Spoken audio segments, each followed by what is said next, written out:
안녕하세요. 기술계의 정말 뜨거운 감자죠. 오픈 AI의 GPT-5가 드디어 공개됐습니다. 네, 맞습니다. GPT-4를 넘어선다는 소식 때문에 관심이 정말 대단했죠. 오늘 저희가 여러 자료들을 좀 모아봤는데요.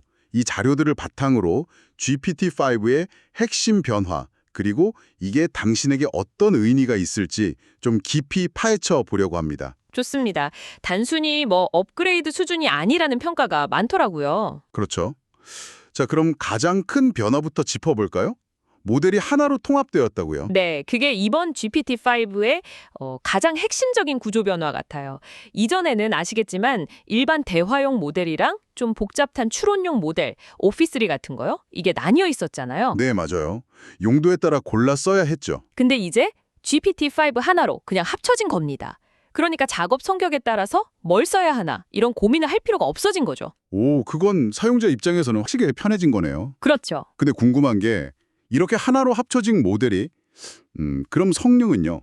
특히 수학이나 과학, 코딩 같은 복잡한 문제 해결 능력 면에서 이전 전문 모델보다 확실히 더 나은 건가요?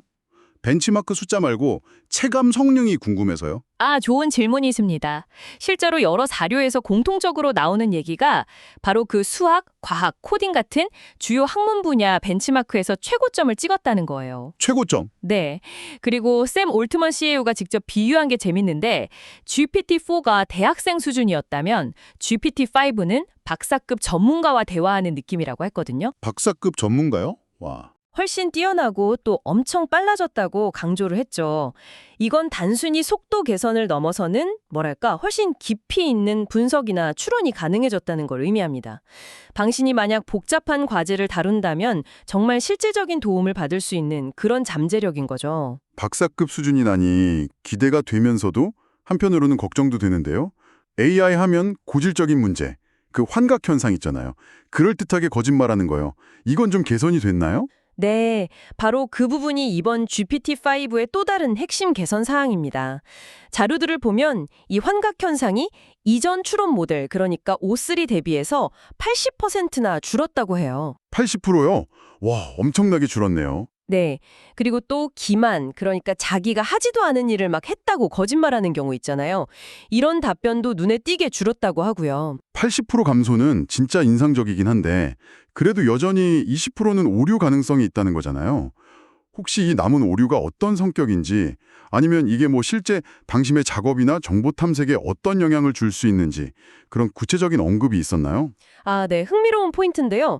남은 오류의 어떤 구체적인 성격까지 분석한 자료는 아직 좀 부족하지만 중요한 변화는 AI가 자기 한계를 좀 더 잘 알게 된 것 같다는 점이에요. 자기 한계를요? 네, 모르는 질문에는 막 그럴듯하게 꾸며내는 대신에 잘 모르겠습니다라고 답하거나 아니면 이 부분은 좀 불확실합니다. 이런 식으로 얘기할 가능성이 커졌다는 거죠. 아, 솔직해졌다는 거네요. 때 신뢰도를 깎아먹는 큰 문제 중 하나였잖아요. 이런 부분이 개선된 거라 당신이 AI 답변을 좀 더 비판적으로 받아들이는 데 도움이 될 수 있습니다. 실제로 AI 관련 연구들 보면 이런 투명성이 사용자 만족도나 신뢰도에 아주 결정적이라고 계속 얘기가 나오거든요. 신뢰도 개선도 중요하고 또 새로운 기능들도 많이 주목받던데요. 특히 그 코딩 능력, 바이브 코딩 시연 영상이 엄청 화제였어요. 저도 봤는데 정말 바이브 코딩은 단순히 코드 짜주는 수준이 아니더라고요. 그냥 자연어로 명령만 내리면 예를 들어 프랑스어 학습 웹앱 만들어줘 하면 몇 초 만에 똑딱 결과물을 만들어내는 거예요. 네, 몇 초 만에요.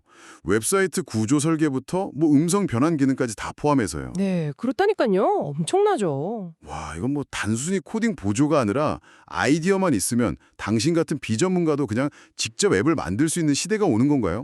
기술 접근성이 확 넓어지는 느낌인데요. 정확합니다. 그런 가능성을 보여주는 거죠. 코딩 말고도 다른 기능들도 발전했는데요. 예를 들어 멀티모달 기능. 그러니까 텍스트, 이미지, 음성을 같이 처리하는 능력이 훨씬 자연스러워졌고요. 아, 멀티모달도요? 네. 그리고 여러 단계를 거쳐야 하는 복잡한 추론 능력도 더 좋아졌습니다. 음성 대화 기능도 개선돼서 훨씬 사람처럼 대화하는 게 가능해졌고 심지어 대화 중에 당신의 비디오 화면을 보면서 반응하는 기능까지 추가됐다고 해요. 오, 개인화 기능은 어떤가요? 개인화도 강화됐습니다. 사용자의 이전 대화나 선호를 기억하는 메모리 기능, 맞춤형 스케줄링 같은 기능들이 더 확대될 예정이라고 합니다. 이런 것들이 쌓이면 당신의 사용자 경험 만족도가 크게 올라갈 걸로 보여요. 기능도 좋아졌지만 더 많은 사람들이 쓸 수 있게 문턱을 낮춘 것도 의미 있어 보입니다. 무료 사용자도 쓸 수 있다면서요. 네, 맞아요. 유료 플랜 사용자뿐만 아니라 무료 사용자도 GPT-5를 이용할 수 있습니다. 오, 정말요? 다만 이제 무료 사용자는 하루 사용량 제한이 좀 있고요. 그걸 넘으면 성능을 약간 조절한 GPT-5 미니라는 모델로 전환될 수 있다고 합니다. 개발자들을 위한 API 접근도 물론 제공되고요. API 가격은요? 그건 좀 어떻게 되나요? 가격 정책은 좀 얘기가 갈리는데요. 이전 GPT-4보다 저렴해졌다는 정보도 있고, 또 한편으로는 초기에는 성능 형상분 때문에 좀 높게 책정될 수 있지만 점차 내려갈 거라는 분석도 같이 나오고 있습니다. 이건 좀 지켜봐야 할 것 같아요. 접근성은 좋아졌는데 그 오픈 AI가 AGI, 범용 인공지능을 향해 간다고 공언한 것과 또 샘 올트먼 CEO가 테스트하면서 두려움을 느꼈다. 맨해튼 프로젝트까지 비유하면서요. 이 발언 사이에 긴장감이 좀 느껴지는데요. 이건 어떻게 봐야 할까요? 바로 그 지점이 현재 AI 기술 발전의 어떤 양면성을 딱 보여주는 것 같습니다. 오픈 AI는 GPT-5를 분명 AGI로 가는 중요한 진전이라고 평가하거든요. 근데 또 올트만 CEO 본인은 실시간 학습 능력이 아직 부족하다든지 핵심적인 AGI 요건은 아직 못 갖췄다고 선을 긋고 있어요. 네, 그런 말도 했죠. 그러면서 동시에 GPT-5의 그 강력한 능력, 또 예측 불가능성에서 오는 어떤 두려움을 솔직하게 인정했단 말이죠. 이건 정말 기술의 엄청난 잠재력과 동시에 이걸 어떻게 통제할 것인가에 대한 깊은 고민을 보여주는 대목이라고 생각해요. 오픈 AI가 앞서 말씀드린 기만을 줄이는 등 안전성 강화를 계속 강조하는 것도 다 이런 맥락이겠죠. 경쟁 상황도 좀 봐야 할 것 같은데요. 아, 맞아요. GPT-5 발표 전후로 해서 xAI의 그록4나 또 한국의 업스테이지가 만든 솔라프로2 같은 경쟁 모델들이 막 쏟아져 나왔잖아요. 이런 치열한 글로벌 경쟁 구도 속에서 GPT-5가 나왔다는 정도 중요한 배경입니다. 그렇군요. 자, 종합해보면 GPT-5는 단순히 성능만 좋아진 게 아니라 모델을 하나로 합치고 오류는 줄이고 바이브 코딩 같은 혁신적인 기능도 넣고 또 더 많은 사람이 쓸 수 있게 접근성까지 넓힌 정말 중요한 전환점이 되는 것 같네요. 네, 맞습니다. 이전 모델들하고는 확실히 좀 다른 차원의 변화, 하나의 이정표라고 볼 수 있겠습니다. 박사급 전문가의 능력을 가지면서 AGI를 향해 나아간다. 그런데 개발자 스스로 두려움을 느낀다. 참 여러 생각을 하게 만드는데요.